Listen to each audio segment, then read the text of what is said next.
Ya, masih bersama kami di Apa Kabar Indonesia Pagi. Kita masih nggak ada. tahu nih Rati ya. Kenapa, Vi? Penelpon rangrik, produser membisikkan ke kuping gitu kan. Banyak yang nelpon. Telepon nih, dering telepon banyak ya.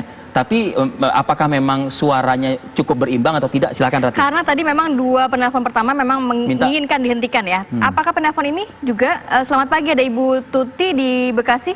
Silakan Bu. Selamat pagi. Pagi, silakan Ibu. Setuju dilanjutkan atau dihentikan Bu Tuti?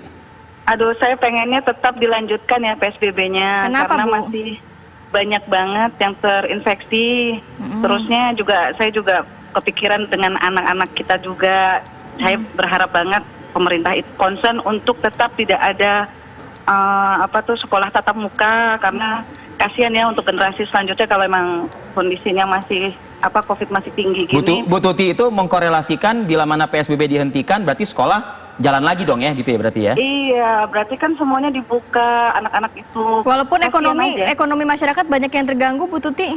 Nah, kalau seperti itu tuh pemerintah tuh harusnya konsen terhadap aktif gitu loh untuk menjaga supaya social distancing itu tetap dilaksanakan. Kalaupun terjadi pembukaan sedikit demi sedikit, jangan sampai jarang ada petugas gitu loh yang melihat mereka untuk melakukan. Tapi Bu Tuti kena dampak ekonomi nggak karena COVID ini, Bu? Kenapa sih? Cuman ya saya sih lebih penting kesehatan ya. Kesehatan ya, anak kesehatan saya, nomor Masih menomorsatukan nyawa berarti ya, gitu ya? Iya, gitu. Baik, terima kasih banyak Ibu Terima kasih Bu Tuti atas partisipasinya. Sama-sama. Ini ada Pak Anwar di Gorontalo. Pak Anwar, selamat pagi Pak. Pagi. Iya, Pak Anwar setuju dilanjutkan atau dihentikan Pak? Sangat tidak setuju lagi. Maksudnya sangat tidak setuju lagi PSBB? Tidak setuju lagi PSBB dilanjutkan. Wilayah Bapak, wilayah yang diberlakukan PSBB nggak Pak? Begini, di sini banyak kejadian itu yang tidak meninggal karena COVID, itu mereka koronakan. Itu rumah sakit, sampai itu rumah sakit orang tidak percaya lagi dengan vonis dari rumah sakit. Rumah sakit sini itu kebanyakan kosong-kosong karena masyarakat tidak percaya lagi. Pak Anwar, dengan laporan dari ini. Pak Anwar, pernyataan sini, Pak Anwar ini dilengkapi dengan bukti Pak? Ada bukti dari teman saya. Teman saya ada keluarga teman saya yang dikoronakan, tapi ternyata setelah mereka melapor itu dianulir. Ya artinya ada buktinya ya Pak. Jangan hanya sekedar menyampaikan pernyataan tapi tidak ada bukti takutnya Pak. Ada bukti di sini banyak yang beberapa itu yang meninggal. Nah, berangkat dari sini kemudian Pak Anwar mewakili masyarakat mengatakan ya udah kalau gitu hentikan saja. Selesaikan saja begitu maksudnya. Iya, kalau kebanyakan di sini dalam komunitas kami itu lebih tidak setuju. Baik, terima kasih banyak Pak Anwar. Sehat-sehat selalu. Ya, makasih. Ini langsung ditanggapi oleh Dr. Miko dan juga oleh Mas Burhan. Mas Burhan dulu mungkin ya. Menanggapi dua penelpon dan juga tadi komentar dari Dr. Miko. Silakan Mas. Ya, memang kalau kita dengar gitu ya apa yang disampaikan masyarakat kurang lebih seperti itu yang kita tangkap waktu melakukan survei. Dan ada perbedaan kalau kita bandingkan dengan bulan Mei. Di bulan Mei dengan banyak variabel ini datanya konsisten. Bulan Mei itu kalau saya melihat kayaknya masyarakat ketakutan, makanya mintanya di PSBB kan gitu. Iya, dan bukan hanya satu pertanyaan soal PSBB saja, tapi variabel lain juga menunjukkan indikasi pada bulan Mei masyarakat lebih memprioritaskan public health. Sekarang kondisi berubah, makanya kalau kita lihat puisinya Mas Sapardi, almarhum Joko, yang fana adalah waktu. Jadi memang ada perubahan. Padahal demografi tetap. Jadi kalau Anda bandingkan variabel demografi kan tetap. Selama 2 bulan apa yang berubah? Yang berubah ya kondisi ekonomi. Kalau kita lihat misalnya hasil survei kami di bulan Mei misalnya, mereka yang pendapatannya turun itu mencapai 76%. Nah, Mas Burhan, ada nggak hasil surveinya Mas Burhan juga yang menunjukkan bahwa sebenarnya masyarakat ini agak kurang, dalam arti agak kecewa dengan penanganan pemerintah terhadap COVID dari sisi ekonominya begitu. Akhirnya memilih ya udahlah mendingan di stopkan saja. Karena nggak ada lagi upaya-upaya karena nggak ada upaya baru, lagi gitu. Begitu. Lebih baik masyarakat ambil langkah sendiri.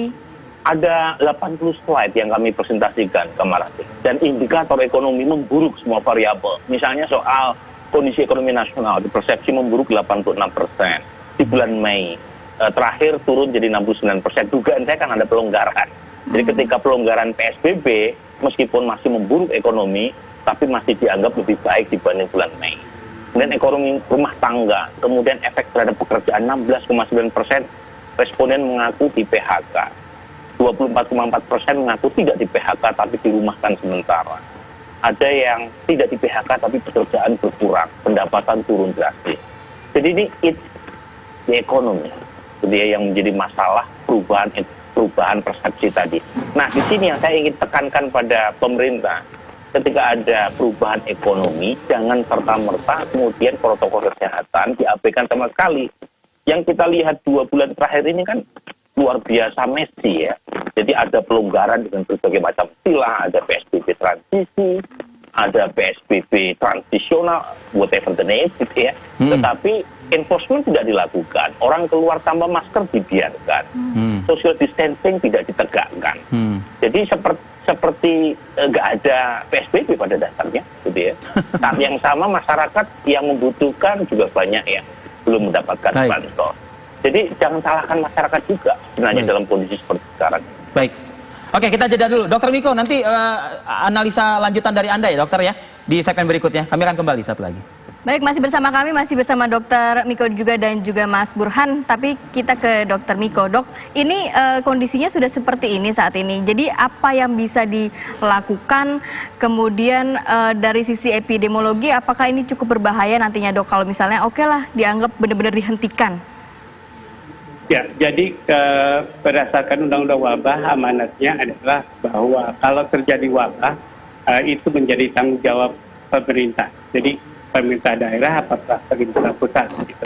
Kemudian satu hal lagi, kalau orang belum tahu akibatnya, orang nggak akan pernah tahu apa yang harus dilakukan. Karena penyakit COVID ini di Indonesia kasusnya udah 91.000. Kita udah urutan ke-25 dan case fatality-nya 4% di atas 4%. Ya, beda dengan negara lain. Gitu. Case fatality rate-nya kurang dari 2%, bahkan kurang dari 1%. Kalau orang belum merasakan betapa tidak enaknya diisolasi pada COVID dan meninggal pada saat COVID, 2 guru besar kami, Departemen Epidemiologi FKM UI meninggal karena PDP, karena COVID begitu. Wow, turut berduka kami. Anaknya begitu, anaknya diminta, dua-duanya dokter anaknya, kemudian diminta untuk ketemu dia sebelum meninggal, itu tidak bisa ketemu begitu. Jadi bayangkan dokter, anaknya dokter, dua-duanya bahkan spesialis, bisa minta ketemu aja nggak bisa begitu. Bayangkan sedihnya pada saat meninggal anak-anaknya. Kalau orang belum merasakan seperti itu, orang nggak akan bisa merasakan betapa sakitnya kalau kena COVID. Nah, oleh karena itu. Tapi kan nggak harus kena juga kan dok ya, ini kan berarti. Ya, oleh karena itu di daerah-daerah yang masih merah, yang masih oranye, itu menjadi tanggung jawab pemerintahnya begitu dalam penanggulangannya. Oleh karena itu pemerintah harus melakukan sesuatu. Kemudian kalau sekarang gugus tugasnya dibubarkan, kemudian dibentuk satgas, itu berarti pengerjaannya dikecilkan. Kemudian ekonomi dikemukakan, jadi diutamakan. Dan saya setuju bahwa pemulihan ekonomi atau ekonomi akan mengakibatkan sesuatu juga buat saya ini, gitu. Tapi saya mempunyai yang alternatif yang artinya PSBB dilaksanakan atau yang ketat dilaksanakan dihitung kerugian ekonomi. Kalau di tingkat provinsi masih besar gitu, ekonominya diturunkan ke kota Madia atau kabupaten. Kalau itu masih besar diturunkan di tingkat kecamatan. Kalau masih besar diturunkan tingkat kelurahan. Dan itu bisa dilaksanakan ya. PSBB dilaksanakan pada tingkat. Tapi konsisten ya dok ya, gitu ya? Betul. Oke, baik. Jadi tidak akan merugikan rakyat. Gitu. Baik, Mas Burhan 1 menit mas. Ya, memang yang ideal adalah kita mendayung di antara 2 pulau karang. Jadi ketika fokusnya ke ekonomi, jangan sampai mengorbankan public health. Ketika public health kita tekankan, jangan sampai ekonomi yang kita korbankan. Kan masyarakat ini dalam pilihan yang sulit.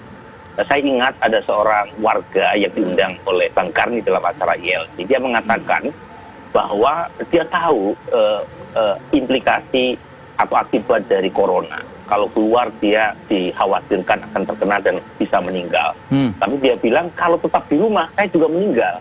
Karena nggak ada yang bisa saya makan. Tukang ojek online waktu itu ya kalau nggak salah ya Mas? Ada 2 orang yang mengatakan demikian. Jadi kalau ditanya di survei Arfi itu sebagian besar tahu bahwa implikasinya bisa meninggal. Ini pandemik yang luar biasa parah.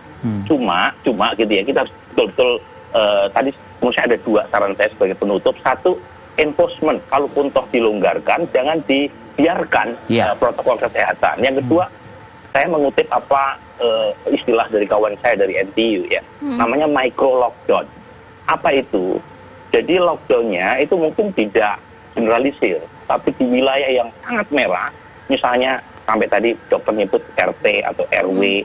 Nah kalau di luar itu mungkin protokol kesehatan yang ditegakkan, tapi di wilayah sampai pada tingkat yang kecil, kalau memang mikro lockdown itu diterapkan secara ketat. Jadi itu mungkin jalan tengah supaya kita tidak mengorbankan antara satu dimensi dibanding dimensi yang lain. Baik, terima kasih banyak Mas Burhan dan juga Dr. Miko sudah memberikan waktu dan juga informasinya. Ini juga semoga membuka pandangan masyarakat kita begitu ya. Ya, emosi boleh, tapi nalar tetap harus dikedepankan juga ya. Baik. Dan ini juga sekaligus menutup kebersamaan kita pagi ini di Apa Kabar Indonesia Pagi. Saya Arif Adil dan saya Kamarati Kusuma, pamit undur diri, tetap jaga kesehatan. Terima kasih dan sampai jumpa.